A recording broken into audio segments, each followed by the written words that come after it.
this is what I really look like when I'm in full mom mode. And had to get everyone else ready for the day before I could really get started on what I need to do. This pregnancy has been very different from my first. Haddon's pregnancy was pretty smooth. The worst that I dealt with was some pretty intense constipation, and that might be TMI, but really when you're pregnant with TMI. It was pretty bad. I had a lot to learn about how much water I needed to be drinking, and learning which prenatal vitamins actually worked for me, because some of them had too much iron for my body, which was making things worse.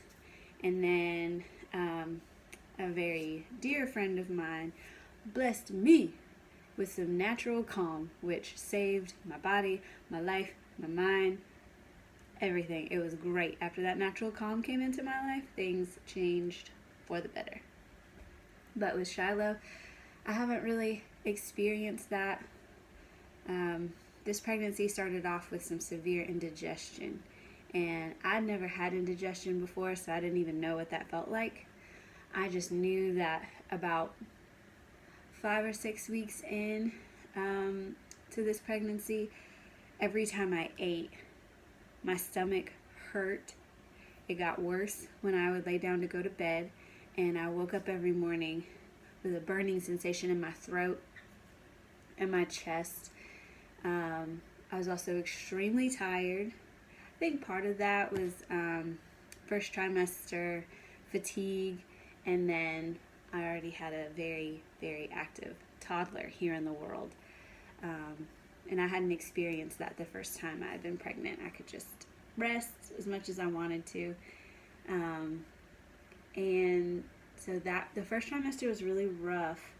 I remember crying a lot on the phone with my mom, just like telling her, I don't think I can do this. You know, I'm trying to take care of myself and Haddon. And then there's also throwing in some extra things to my routine to make sure I'm doing everything that I can do to help my body do what it's naturally going to do, which is take care of Shiloh.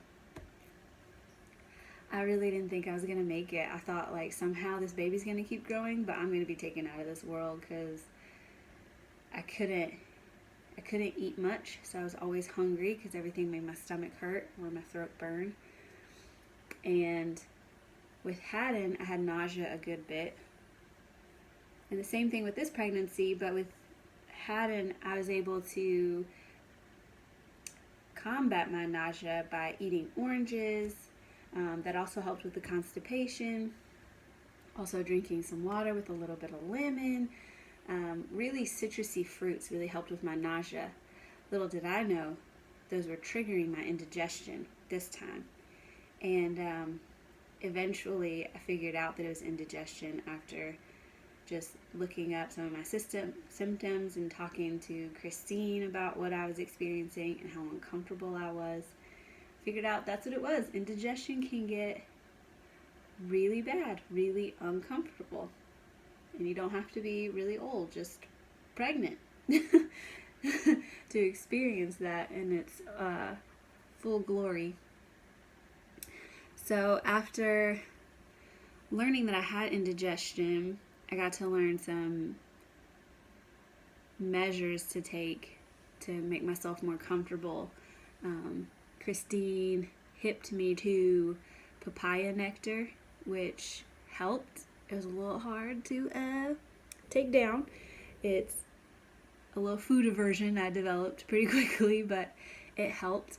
And then dairy, milk, or a milkshake would coat my stomach so that I could eat a little more. And eating smaller meals, eating slower, and then making sure I sat up for a while after I ate. Even though I was so tired, all I wanted to do was lay down. That wasn't really an option after learning what my issue really was. And that cleared up as the first trimester ended, going into the second trimester. Praise the Lord, because I did not want to have to deal with that for this entire 9 months. Ooh. Other than that, I felt a good bit of fatigue until about the middle of my second trimester, where my energy level just skyrocketed. I'm grabbing my 1.5-year-old, who is in the 99th percentile for height and weight. So carrying him around isn't the easiest thing in the world, but it is easier for me to get what I need done. I don't have a lot of energy, so what little I have, I need to make the most of it in a short amount of time. So picking him up to get where I need to go makes things easier. And towards the middle of that second trimester, I had the energy to do it, and I was doing it. Grocery shopping, started nesting, so I'm rearranging my house, I'm selling stuff, I'm buying stuff, I'm moving things around. I'm gonna have 2 kids here now, so I've got to reconfigure some furniture, move things around. I'm envisioning, crawling, what's a hazard? When they're playing, what is there to trip on, bump their heads on? Will there be enough room for both of them to be a little wild and not collide all the time with each other or us or any of our stuff? I felt like a beam of light had just shot through me and energized my whole body for a good 2, almost 3 months. And now I've hit the tired phase again. I'm moving really slow again, and it's taking me a while to get out of bed. But that's just because it's almost time. Little man is picking up weight, and my body is putting in a lot of work here in the home stretch to make sure that he will be good to go when the hour comes to put in that work. Yeah, this pregnancy has been more of a challenge.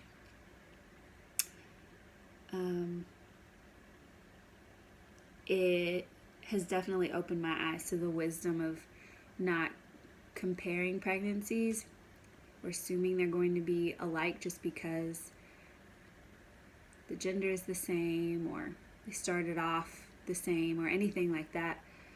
I definitely made a mental note for the future to treat every pregnancy like it is what it is, a totally new experience. I'm not having the same child, so I shouldn't just go into things assuming it'll all be the same. I'll be better off learning from my pregnancy instead of assuming I know everything about it, because I don't.